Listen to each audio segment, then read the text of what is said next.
name is Gonzalo Santos. I'm the coordinator of the PhD program in Anthropology here at the University of Coimbra. It's really my pleasure today to introduce the speaker.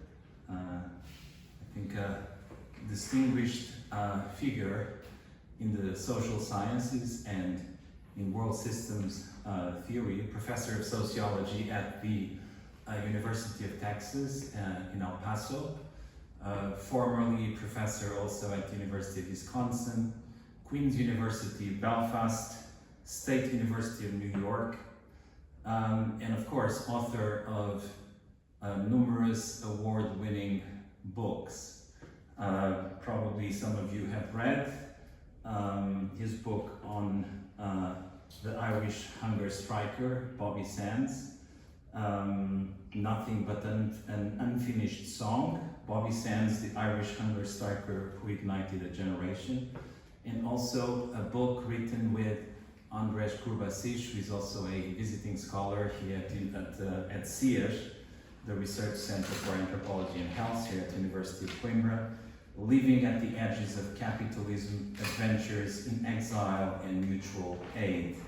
I think Denis is going to reconnect possibly with his roots today. It's going to be an exercise a little bit in autoethnography and possibly family history.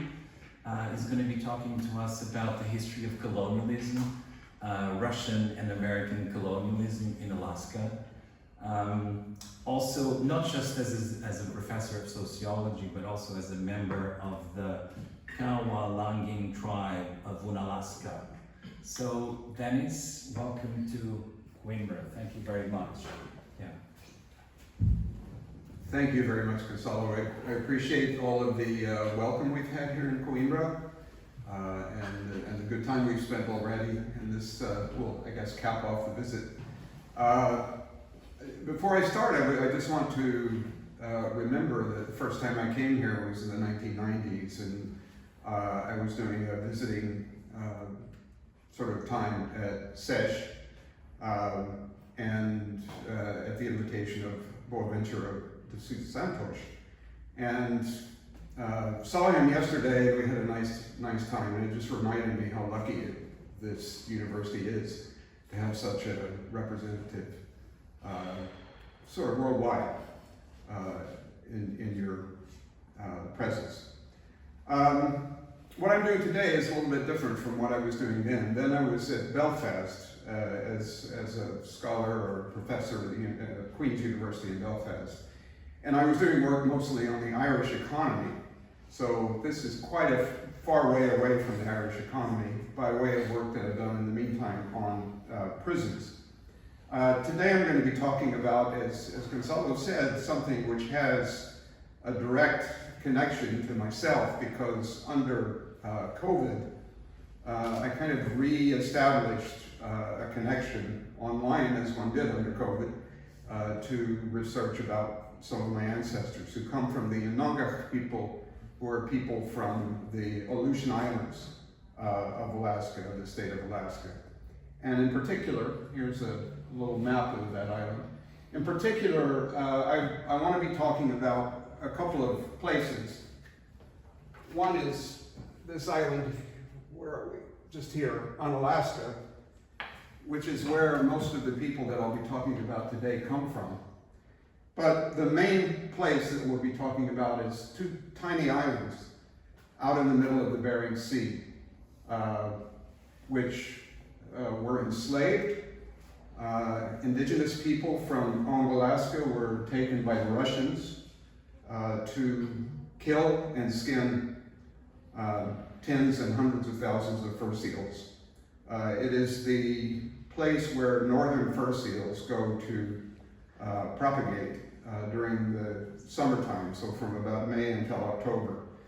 This place is full of fur seals. And that's what I want to be talking about today. First, a little bit of an introduction about where we're coming from, sort of theoretically and in terms of the literature. has to do with the connection between slavery and capitalism. And of course, for a long time, a lot of the work on slavery sort of went along as if it was something that was separate from capitalism, that, you know, here was slavery over here and here's capitalism over here.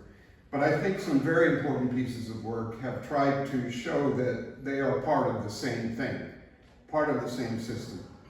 So Phil McMichael, who has been doing work in world systems theory for a long time, wrote about US Southern slavery, and he wrote that it's not external to capitalism, but rather capitalism induced a new intensity of production in slave plantations. And of course, industrial capitalism also introduced new technologies, which in fact made slavery in the US South possible. So there's a real important connection there between those two, well, essentially one system, one world system.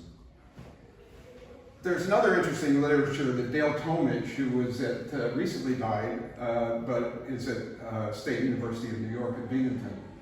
And he was kind of the pioneer of a set of literature that refers to the second slavery. And he talks about how new zones of slave commodity production came apart as a key part of 19th century industrialization.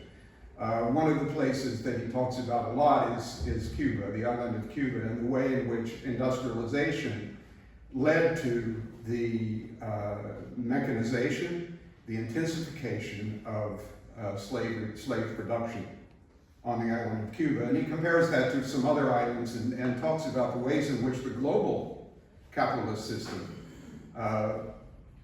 sort of selected certain places for this kind of modernization, if you will, and other places that you know continued in kind of a more or less mechanized, less capitalist form of production. And then I'd also like to mention another former colleague of mine at State University of New York, Jason Moore, who wrote a book recently called Capitalism and the Web of Life. And Jason talks about the four cheaps, basically, and the way in which industrial capitalism has relied on four kinds of cheap things. But the two cheap things that we want to talk about today are cheap labor and cheap nature. And Jason Moore says that unpaid work and energy and cheap nature are essential elements of capitalism. So when I look at what's going on in Alaska, I want to think about the ways in which the Alaskan form of slave labor or forced labor is connected to the larger industrial system. And this particularly takes place around 1867, when Alaska was purchased from Russia by the United States. So what we're looking at is a transition of colonialism from Russian colonialism of Russian America, which was mostly what is now the state of Alaska, and particularly was concentrated in those islands that I showed before, these islands that come down off of Alaska. And there was a transition then to US based colonialism or internal colonialism. And the question is, what was the impact that the more advanced US industrial capitalism had on this enslaved or forced labor production of fur seals in Alaska? Another important thing to recognize is that this was all taking place, this transition from Russian to US colonialism was taking place at the same time as US emancipation. The end of the slave system in the United States, at the end of the Civil War, US Civil War, and the granting of citizenship, although of course not complete freedom, to ex-enslaved African Americans. The most important parts of this are the 13th to the 15th Amendments, and here I just want to mention the 13th and 14th. 1865, the 13th Amendment to the United States Constitution said that neither slavery nor involuntary servitude, except as punishment for crime, whereof the property shall have been duly convicted, shall exist within the United States or any place subject to their jurisdiction. So Slavery was done away with legally in 1865 under the 13th Amendment. But notice that exception, I think, which is very important. It's important today that it is still possible to engage forced labor in prisons within the United States. And then in 1866, the 14th Amendment granted citizenship to all persons born or naturalized in the United States. And of course, that meant ex-enslaved African Americans were granted citizenship. Now, the question is, what impact did that have on indigenous people, and particularly on our subject today, which is the indigenous people of Alaska? 1867, Alaska Purchase, Article 3. All persons, if they should prefer to remain in the territory, with the exception of uncivilized native tribes, shall be admitted to all rights, advantages, and immunities of citizens of the United States. So essentially what this did was grant citizenship and the rights of citizenship that were given in the 13th and 14th Amendments to all people who were born in the US, to the residents of this huge territory that is now the state of Alaska, except uncivilized native tribes. And uncivilized native tribes was basically interpreted to mean all of the indigenous people of the state of Alaska. And this, in a sense, was the basis for the possibility of forced labor, not just to the uncivilized tribes, if you will, and that's in quotes, of course, of Alaska, but throughout the United States. And there are examples of forced labor of indigenous people throughout the United States, and not just in Alaska. The other piece of this, I think, which is interesting, is the idea of the civilizing process, because at the time that enslaved people were emancipated, they weren't really given full citizenship and full rights in the United States because they were expected to become civilized. Percy Bryce Shelley, the famous poet, in his poem Revolt of Islam, says, "Can he who was the day before a trampled slave suddenly become liberal-minded, forbearing, and independent?" And of course, the answer to that was no. And like Percy Bryce Shelley, many very liberal, one would call them progressive, people in the United States during the period of emancipation also asked this question and said, no, the ex-enslaved African Americans can't be full citizens until they learn how to be civilized and how to be citizens. Saidiya Hartman, in her book Scenes of Subjection, which is a terrific book, talks about what she calls burdened individuality. The emancipated are uncivilized and must earn their way into full social inclusion. And she talks about the sort of terrors that this imposed on the ex-enslaved African American population. And these are some of the things which were imposed. In order to be civilized, you have to have a proper work ethic. You must joyfully bend the back to labor, is one of the phrases that was used there. You have to learn thrift, so that you save money. You think about the future and you save money to reinvest in the future. Sobriety is extremely important, and this is going to come up a lot in our discussion today. Neatness is something that is imposed. And of course, sexual propriety.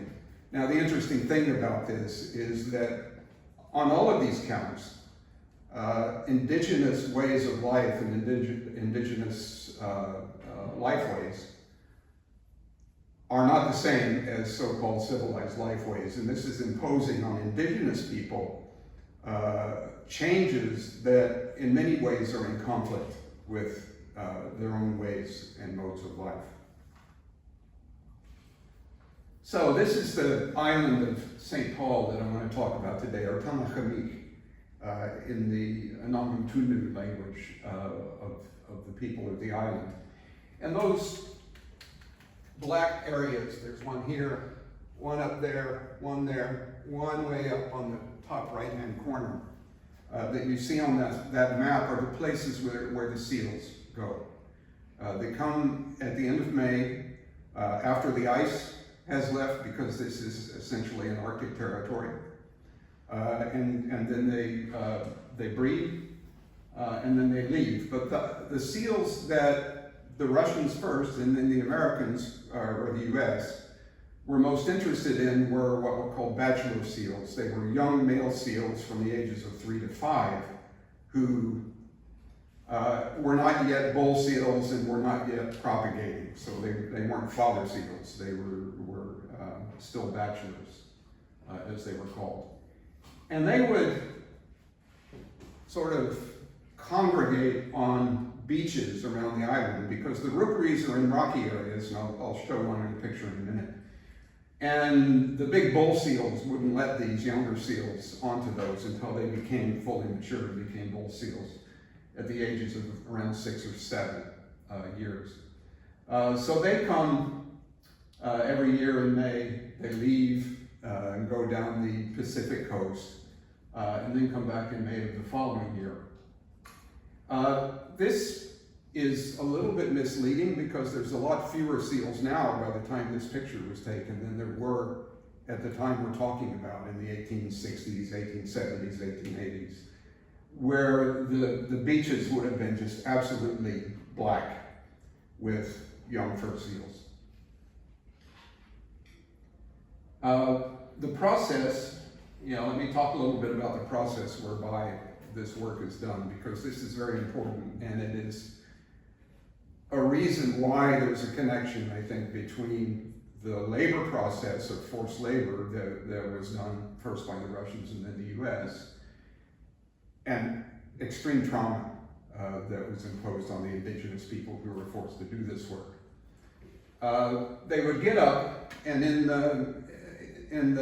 May and June are times of the White Nights. You've probably heard of the White Nights in Russia, but they have White Nights there. The sun never completely goes away. A few men who had been given who'd been given the task had to get up at about 1 or 2 in the morning, which in some of the literature I look at is called dawn, at 1 or 2 in the morning, but it's not really dawn because it never gets dark. And they have to run out, or they slowly actually go out to these places, which are the sort of grounds in which the young seals are sleeping. And they run along the shore. They stay downwind, and they run along the shore between the seals and the water in order to scare them to go inland. And as they go inland, you can see the sealers actually get around them and they drive them into a herd. It's just like the movies you've seen, John Wayne and other people, in the movies, except seals don't have legs, and these guys don't have horses to drive them. So they're driving these seals across a rough tufa, volcanic landscape, which is a horrible thing. Just imagine being there with your hands tied behind your back and trying to move across such a landscape. Seals are meant to be very agile in water, but not so agile on land. So they would be driven, in some cases, 6 or 7 miles in this way, from 2 in the morning, to get to a place which was called the killing ground. Now, the killing ground is right below the village. In the early 1800s, the Russians, they had places all around the island where they would kill the seals near where they were sleeping. But then they decided it would be a lot better if we drive them, if we make the indigenous people drive them to a single killing field by the village. And they moved the whole population into this one village on the island because it had a deep water harbor, and then they could easily get the furs, the seal skins, shipped out of the island. That had some important implications for subsistence of the people, as we'll see in a minute. So they would drive them to the killing field below the village, and in small pods they would take them out of the larger group that you saw a minute ago, maybe a dozen to 20 seals. And they would kill them by bashing them over the head with these bats, or clubs, as you can see. Here they are, another picture of them bashing them over the head. And of course, behind them you can see a lot of seals who have already been dispatched. And this is the result of it. As you can see, this is a day's labor where the seals are lying after they've been killed and skinned, and they're still doing the rest of the seals, dispatching the rest of the seals up at the top of the picture. Now, the process of doing that is very labor intensive, as you can imagine. They're pulled out, they're hit over the head. Usually one strike will bash into the seal's head and kill them right away. So the indigenous, the Unanga, claim that it is actually the most humane way to kill the seals. And they've tried various other ways to do it in the 1900s, but never could find a way that was actually more efficient and more humane. At least they make that claim.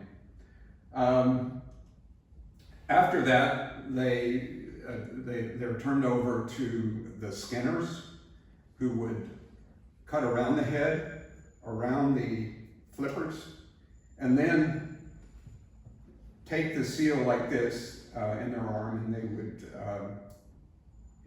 with a knife, cut the skin away from the seal. And there's a lot of blubber between the carcass and so on.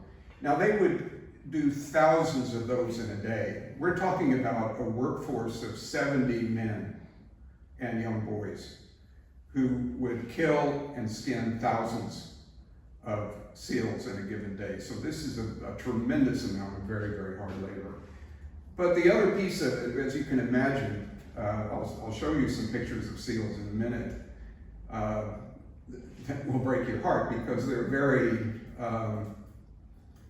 what we would call cute beings, big liquid eyes and so on and so forth. And you can imagine the kind of psychological damage that this kind of mass slaughter would have on the men who are forced to do it.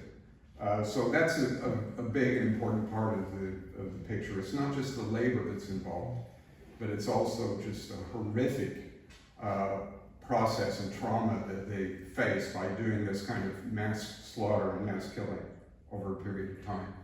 So that's the result of the process. When the Alaska Purchase happened, then the US came in, and originally in the first year, the Russians were killing about 20 to 30,000 seals a year. When the US came in during the first year, a bunch of ex-whaling ships and pirates and various other people came and took advantage of this, and they killed probably 300 to 350,000 seals in 1968, the first year that the US had it. So the US made the island into a reservation, and they said that no one can go on the island, or leave the island for that matter, except for the indigenous people and the white people who were involved in the sealing operation.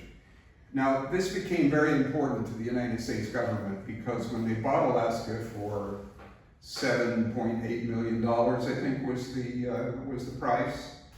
The question is, how are they going to get this back, get this money back?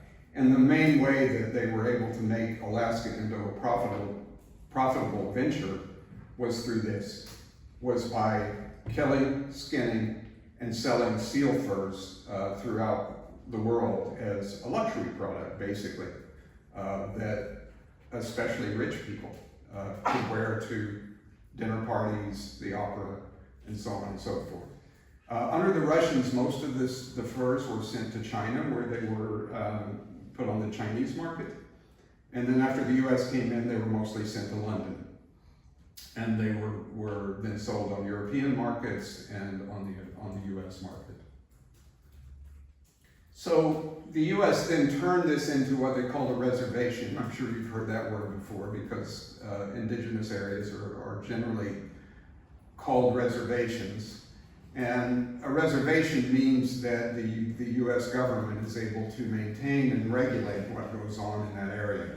Now, over time, indigenous tribes have been able to get more autonomy to have self-rule and self-organization of the reservations, but that's something that never really happened here because it was important to keep this forced labor going on to continue to make the profits from the seals.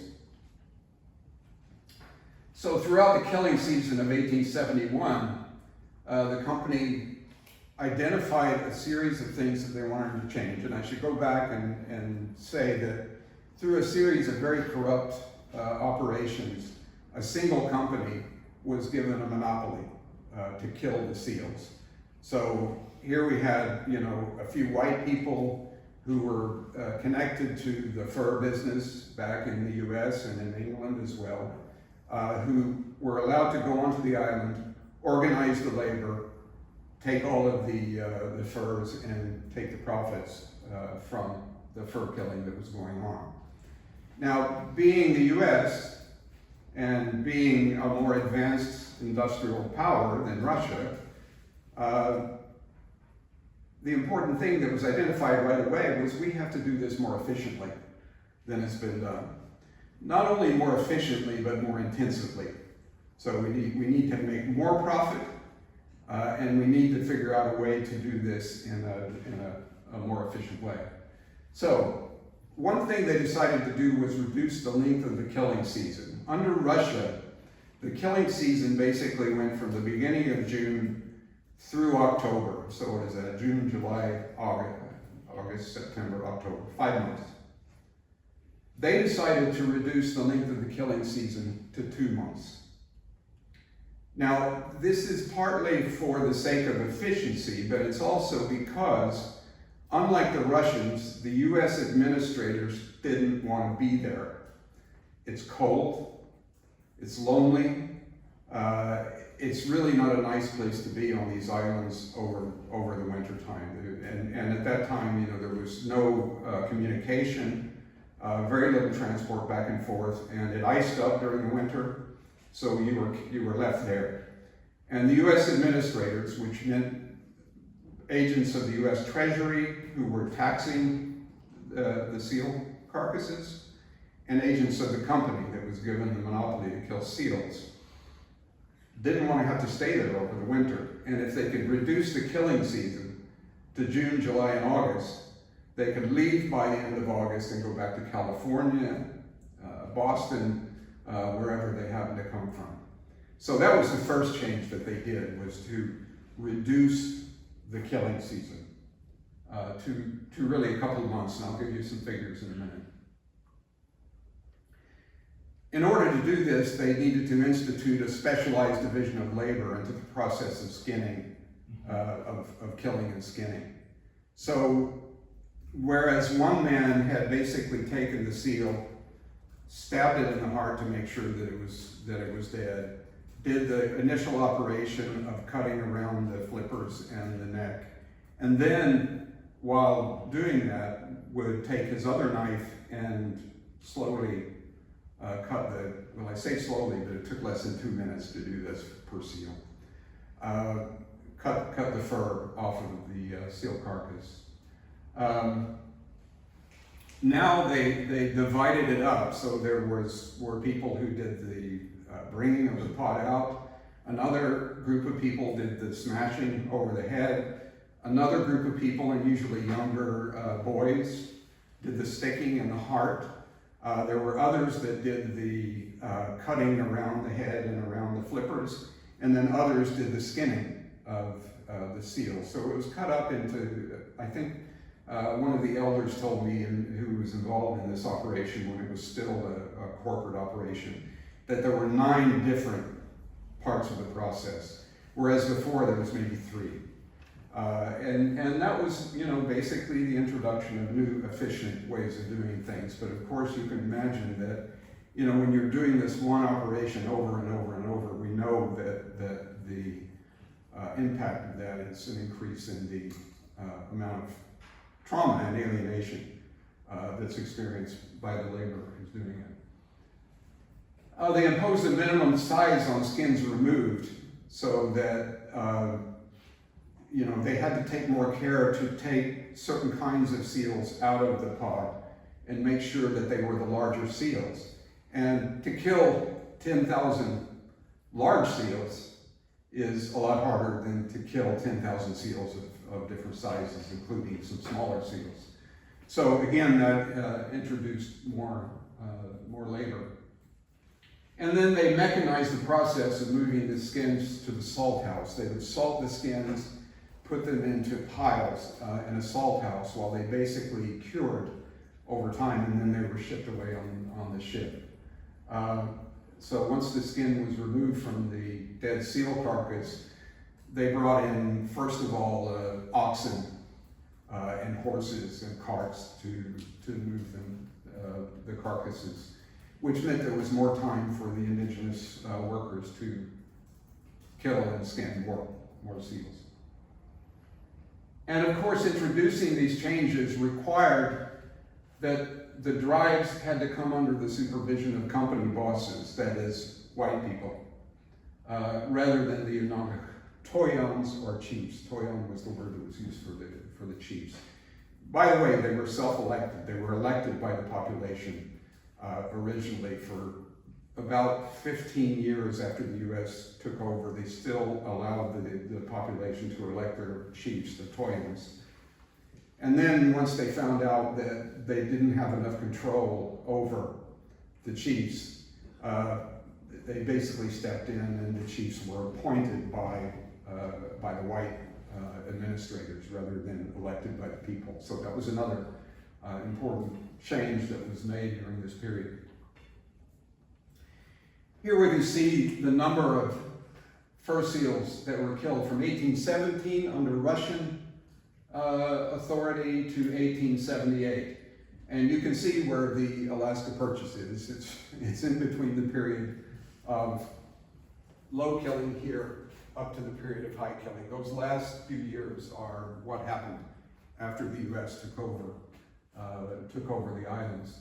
So under the Russians, they were killing at a rate of maybe 60,000 a year in the early years, and then the indigenous people said, you know, the seal population is being decimated. There are fewer and fewer seals. And they begged that they would have what the Russians called a zapuski, which is a moratorium on the killing of seals. And the Russian government was more sensitive to those kinds of messages. So they had a couple of periods. You can see it here from 1835 to 1840, and again after 1850.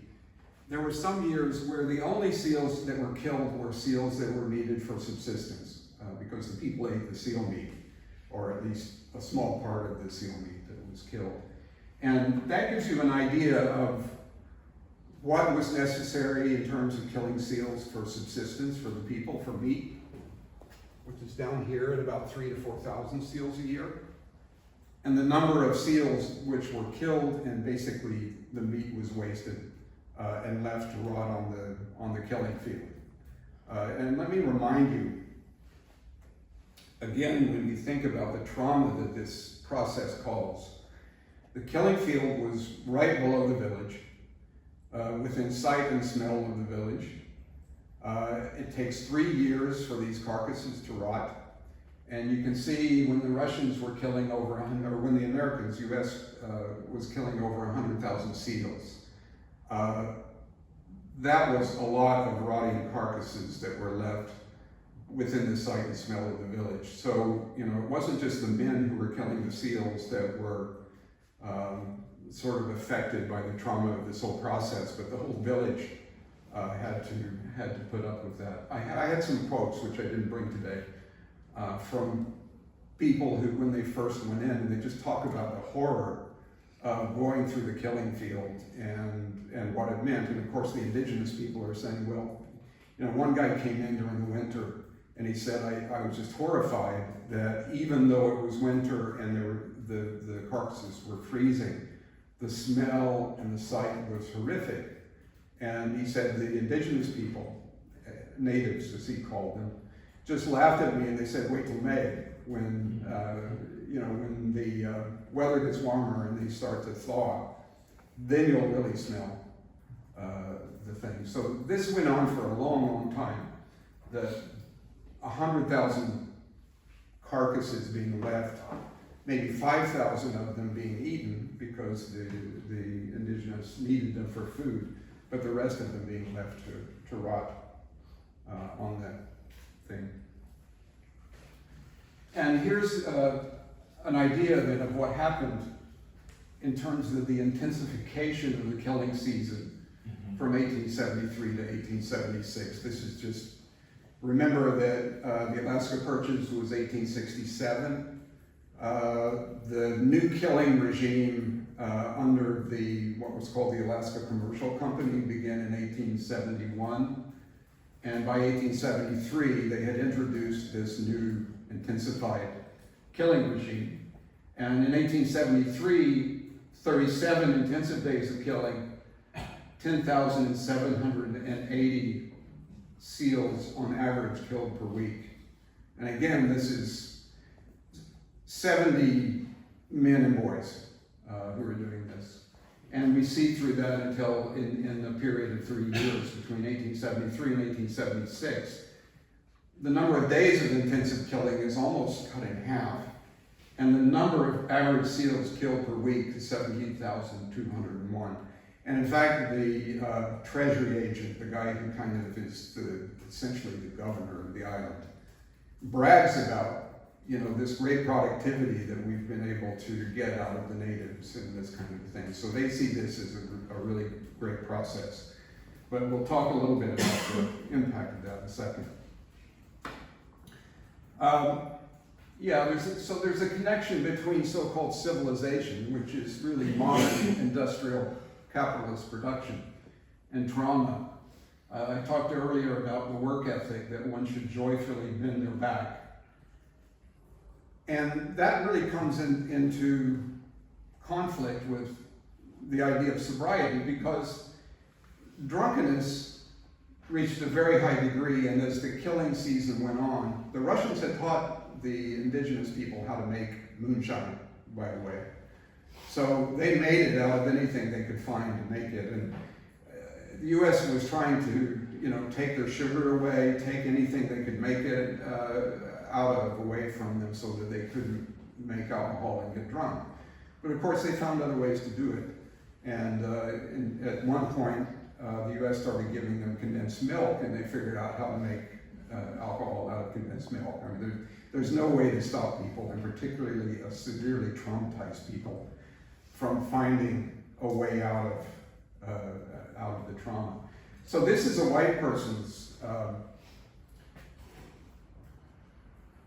description of what happened. The drunkenness reaches a high degree toward the end of the killing season.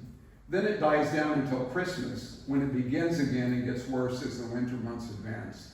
Now, let's think about this for a minute, because the intensification of the killing season and the trauma that introduces is one thing. But if you intensify the season of this very, very hard, intensive labor, you're also leaving the population on their own to just subsist and get by for a longer and longer period of the year. So instead of working for 5 months and then basically being left with nothing to do 7 months of the year, they're now working very hard for 2 months. They can't leave the island. The white people can leave the island, but they can't leave the island. And they're left there in freezing conditions for 7 months out of the year. So at Christmas, by this time they've all become Russian Orthodox, and they begin to celebrate Christmas, and then the drinking continues. And that's one of the main factors. There's a huge literature on alcohol and indigenous people. And for a long time there was this idea that indigenous people have a genetic problem with alcohol, that they can't drink alcohol without getting drunk and violent and so on and so forth. But in this example, we see that there is, a direct connection between trauma and alcoholism and violence. I just want to talk a little bit about civilization and the problem of subsistence, because again, we have this problem where, we have a lot of meat, fresh meat available during the killing season when seals are being killed. But during the rest of the year, there's issues with subsistence. So here I just have a picture. The women would be sent out to gather the meat after the seals were killed.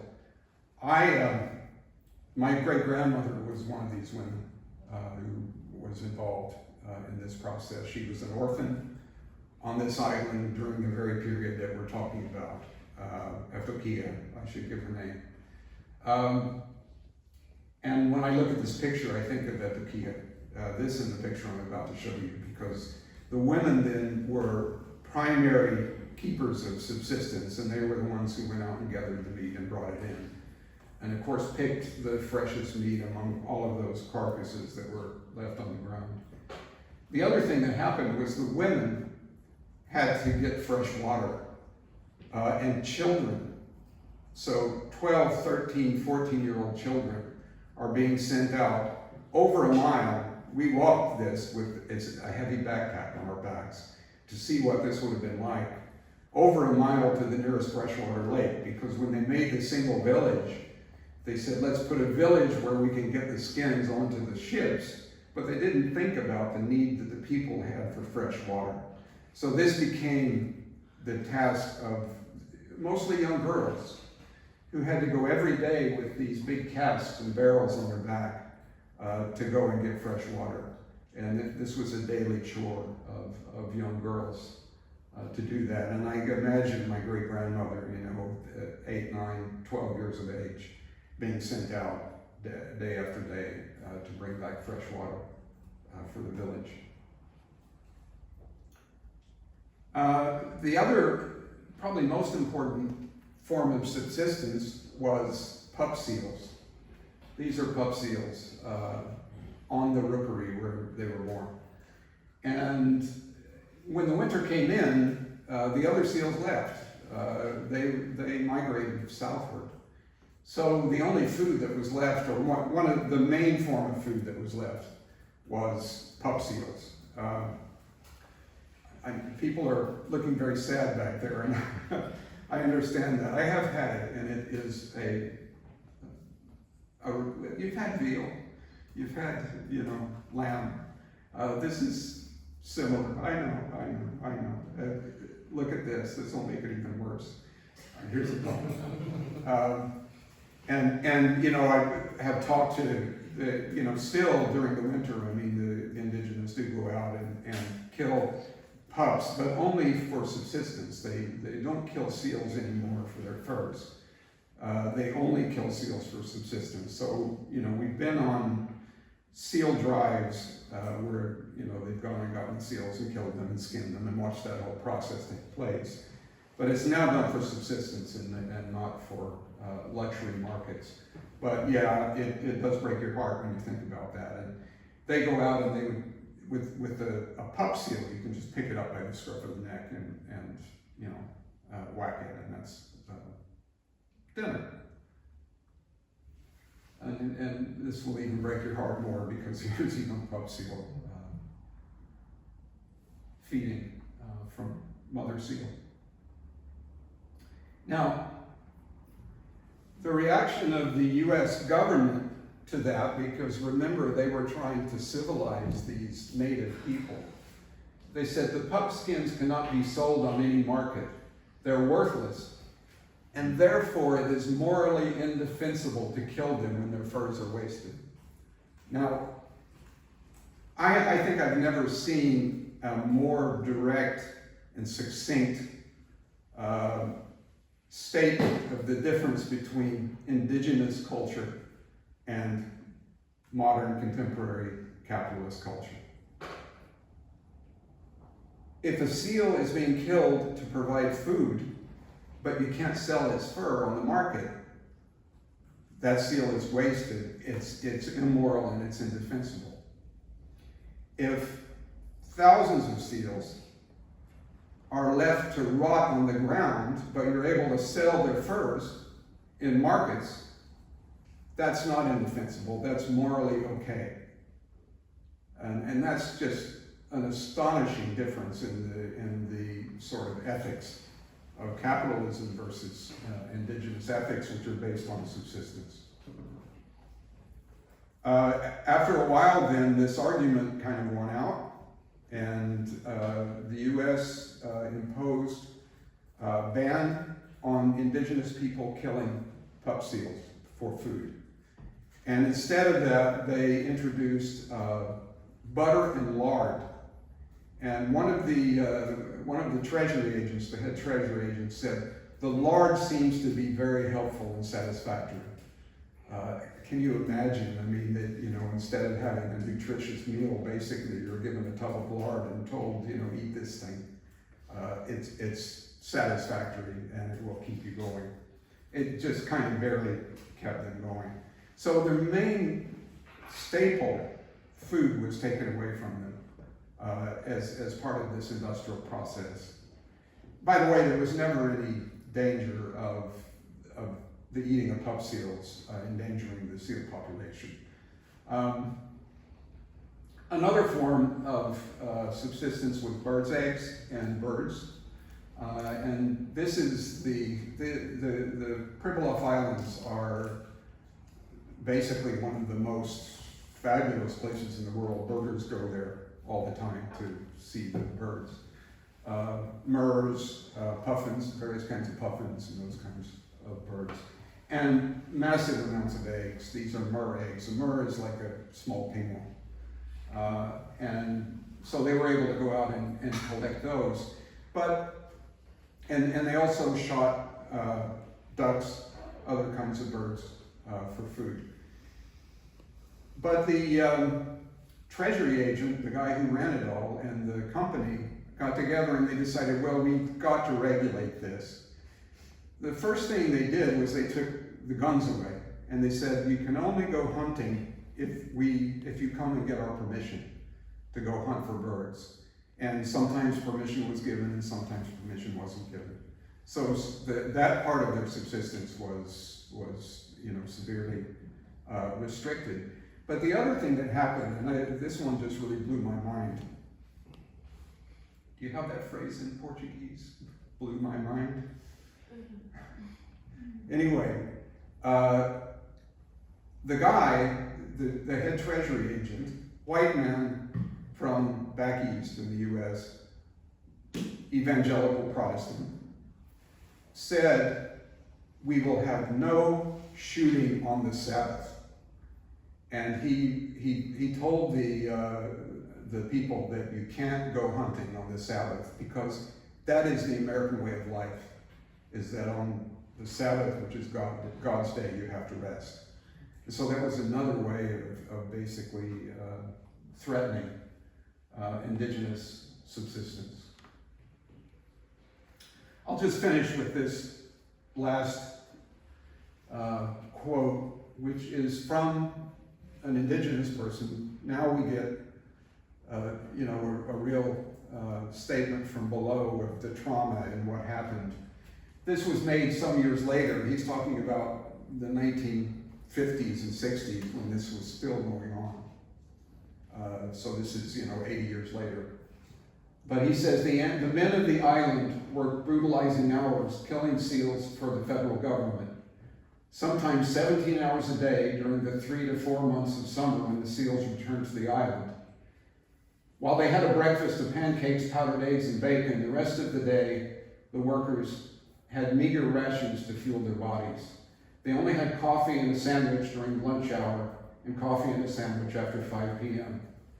To these sealers, as well as the men who worked in the village, it was not uncommon to hear the agent bark commands while saying such things as, you stupid Aleuts. Aleuts is the other name used for Nong, it's the white people's name. You stupid Aleuts, it takes 5 of you to dig a ditch. Or you think you're so smart, get on the garbage truck. For years, day in and day out, the men were subjected to these kinds of verbal abuse.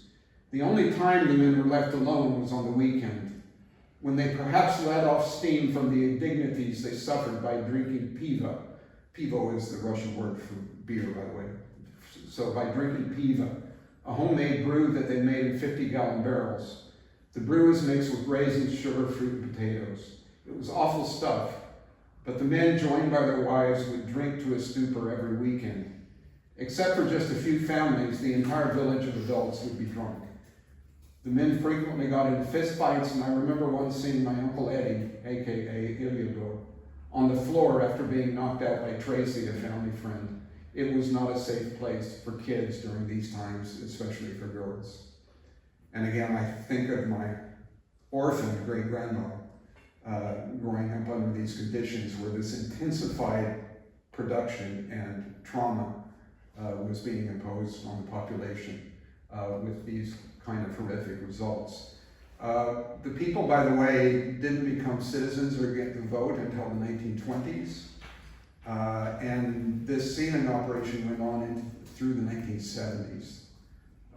So this was really a long-lasting thing. And they now, of course, are residents of the islands, and they see that as their home. And they actually have autonomous control. They run their own affairs on the island, have been able to maintain themselves through various activities, but partly through crabbing and fishing, because there are giant crabs that live around that area. So it's much more of a kind of reasonable civilization run by the people themselves, which is going on then. But that's after many, many decades of pain and trauma. Okay, I think I'll leave it there. You can have questions. Okay, thank you very much.